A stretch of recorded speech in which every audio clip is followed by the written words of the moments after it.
ഇല്ല, അതിൽ നിങ്ങൾ ഓരോ ഭാഗമെടുത്ത് വ്യാഖ്യാനിക്കുന്നുകൊണ്ടാണ്. യഥാർത്ഥത്തിൽ ഈ തൂത്തുക്കുടിയിലെ പ്രശ്നം എക്കണോമിക് ടൈംസാണ് ആദ്യം കഴിഞ്ഞ 7-ാം തീയതി പുറത്തു കൊണ്ടുപോകുന്നത്. ഇതിൽ കാണേണ്ട പ്രശ്നം വെച്ചിട്ടുണ്ടെങ്കിൽ, നേരത്തെ VS ഗവൺമെൻറ് സമയത്ത് വിഴിഞ്ഞം പോർട്ടിൻ്റെ കരാറ് അന്ന് ചൈനീസ് കമ്പനിക്കാണ്.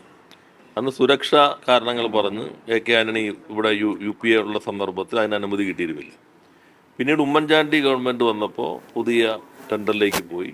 അതിനും അദാനിയുമായി നടത്തിയ ചർച്ചയിൽ വ്യവസ്ഥകളുടെ അടിസ്ഥാനത്തിൽ അന്ന് ദൃക്സാക്ഷിയായ പ്രൊഫസർ KV തോമസ് പറയുന്ന പോലെ അവർ തമ്മിൽ ചർച്ച നടത്തി ആ നിബന്ധനകളോടെ പുതിയ കരാറിലേക്ക് എത്തി. അതിനുശേഷം പിണറായി മുഖ്യമന്ത്രിയായി 2016 വന്നു. ആ ഘട്ടത്തിൽ ഈ കരാറ് നേരത്തെ ഞങ്ങൾ അതിൻ്റെ വ്യവസ്ഥകളോട് വിയോജിപ്പ് ഉന്നയിച്ചിട്ടുണ്ടെങ്കിലും ഒരു ഘട്ടം വരെ എത്തിയത് കൊണ്ട് പദ്ധതി നിർത്തിവെക്കാതെ ജസ്റ്റിസ് CN രാമചന്ദ്രൻ നായരെ അന്വേഷിക്കുന്നതിന് വേണ്ടി ചുമതലപ്പെടുത്തി പദ്ധതി മുന്നോട്ട് കൊണ്ടുപോയി. ഉയർന്നു വന്ന എല്ലാ പ്രതിബന്ധങ്ങളെയും മറികടന്നുകൊണ്ട് ആ പദ്ധതി പൂർത്തീകരിക്കാൻ ആ ഗവൺമെൻറ് ശ്രമിച്ചു.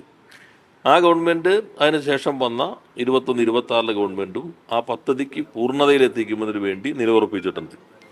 എന്നാൽ ഈ ഗവൺമെൻറ് വന്ന് അധികം നാൾ കഴിയുമ്പോൾ, ഒരു മാസം തികയുമ്പോഴേക്കും ഇവരുടെ അദാനി കമ്പനി അവനകത്ത് PPP വിഴിഞ്ഞം പോർട്ടുമായി ഉള്ള PPPയിൽ ഏർപ്പെട്ടിട്ടുള്ള അദാനി കമ്പനിയുടെ ഓഹരി കൈമാറ്റം 49% ഓഹരി കൈമാറ്റത്തിനുള്ള എഗ്രിമെൻ്റ് ഒപ്പിട്ടതായി സെബിയിൽ അവർ നൽകിയ രേഖ വ്യക്തമാക്കി.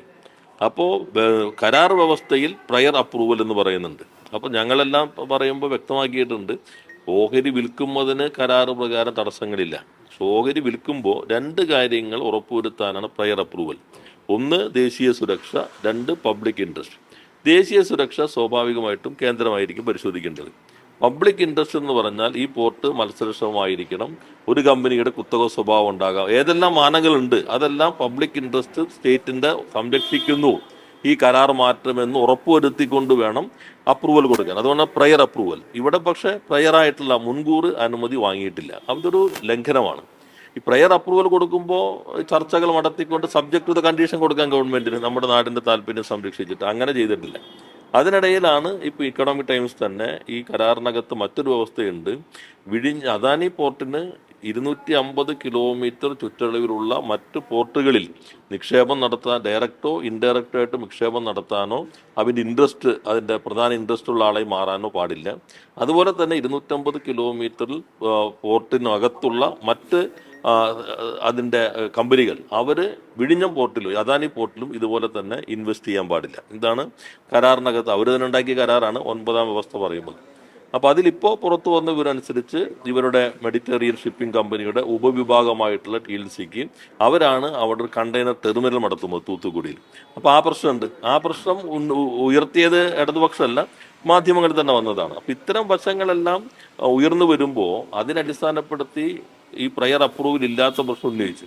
മുഖ്യമന്ത്രി ഞങ്ങൾ അറിഞ്ഞില്ല എന്ന് പറഞ്ഞു. യഥാർത്ഥത്തിൽ മുഖ്യമന്ത്രി അപ്പം ചെയ്യേണ്ടത് ഇത് അറിഞ്ഞിട്ടില്ല, ഇത് പ്രയർ അപ്രൂവൽ ഇല്ലാത്തത് കരാർ ലംഘനമാണ്, ബാക്കി കാര്യങ്ങളെല്ലാം നമുക്ക് കൂട്ടായി ചർച്ച ചെയ്യാൻ പ്രശ്നങ്ങൾ പരിഹരിച്ചു പോകലാണല്ലോ മുഖ്യമന്ത്രി ചെയ്യേണ്ടത്. പക്ഷെ അതിന് വല്ലാതൊരു തിടുക്കം കാണിക്കുമ്പോഴാണ് ആളുകൾക്ക് സംശയം.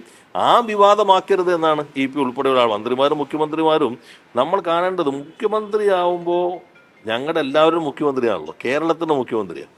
സഭയിലെ നിയമസഭ അതുപോലെ തന്നെ എക്സിക്യൂട്ടീവ് 2-2ആണ്.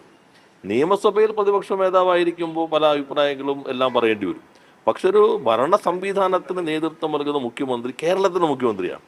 ആ കേരളത്തിൻ്റെ മുഖ്യമന്ത്രി എന്ന നിലയിൽ നിസ്സാര താല്പര്യം വെച്ച് ഇത്തരം കാര്യങ്ങൾ ഉയർന്നു വരുമ്പോൾ ആ കാര്യങ്ങൾ ഇടപെടുക, ഈ പ്രശ്നമാണ് എല്ലാവരും ഉന്നയിച്ചിട്ടുള്ളത്. അതിൽ നിങ്ങൾ ചില വശങ്ങളെടുത്ത് പറയുമ്പോൾ മറ്റേതിലേക്ക് വരുന്നു എന്ന് മാത്രമേ ഉള്ളൂ. കാര്യമായിട്ടുള്ള കരാറിലെ ചട്ടലംഘനങ്ങൾ ഉണ്ടായിട്ട് പോലും മുഖ്യമന്ത്രി അത് ശ്രദ്ധിക്കുന്നില്ല, അല്ലെ അറിയുന്നില്ല, അതേ അറിഞ്ഞില്ല എന്ന് അദ്ദേഹം പറഞ്ഞു. അറിഞ്ഞില്ല എന്ന് പറയുമ്പോൾ പിന്നെ ഉയർന്നു വന്ന പ്രശ്നം എങ്ങനെ ചർച്ച ചെയ്യണം, അതിലാണ് സ്റ്റേറ്റ്മാൻഷിപ്പ് കാണിക്കേണ്ടത്. ഈ പോർട്ട് വിഴിഞ്ഞം കേരളത്തിൻ്റെ ഏറ്റവും പൊട്ടൻഷ്യൽ ഒന്നാണ്, അതിലാർക്കും തർക്കമില്ല. ഏറ്റവും അന്തർദേശീയ കപ്പൽ പാതയുമായി ചേർന്ന് കിടക്കുന്ന സ്വാഭാവിക ആഴമുള്ള തുറമുഖമാണ്. അവിടേക്കുള്ള ലോജിസ്റ്റിക്കിനകത്ത് ഒരു കപ്പൽ വരുമ്പോൾ തന്നെ ചെലവ് വല്ലാതെ കുറയും. അപ്പോൾ അസംസ്കൃത വസ്തുക്കൾ അങ്ങോട്ട് കൊണ്ടുവരുമ്പോഴും ഇവിടെ നിന്നുള്ള ഉൽപ്പന്നങ്ങൾ പുറത്തേക്ക് കൊണ്ടുവരുമ്പോഴും അതിൻ്റെ വിലയ്ക്കകത്ത് വലിയ കുറവുണ്ടാക്കാൻ വിഴിഞ്ഞത്തിൻ്റെ സാധ്യത ഉപയോഗപ്പെടുത്തും. അതിന് എല്ലാവരും ഒന്നിച്ച് മെടുക്കാവുന്ന സമീപനമാണ് കഴിഞ്ഞ തവണ സ്വീകരിച്ചിരുന്നത്. അപ്പോൾ ഇത്തരം വിമർശനങ്ങൾ ഉയർന്നു വരുമ്പോൾ ഒരു സ്റ്റേറ്റ്മാൻഷിപ്പോടുകൂടി കൈകാര്യം ചെയ്യാതെ വിവാദങ്ങൾ വാശിയോടുകൂടി താർക്കികനായി നിൽക്കുകയല്ല മുഖ്യമന്ത്രി വേണ്ടത്. കേരളത്തിൻ്റെ മുഖ്യമന്ത്രി എന്ന നിലയിൽ ഉയർന്നു പ്രവർത്തിക്കാനാണ് അദ്ദേഹം ശ്രമിക്കേണ്ടത്.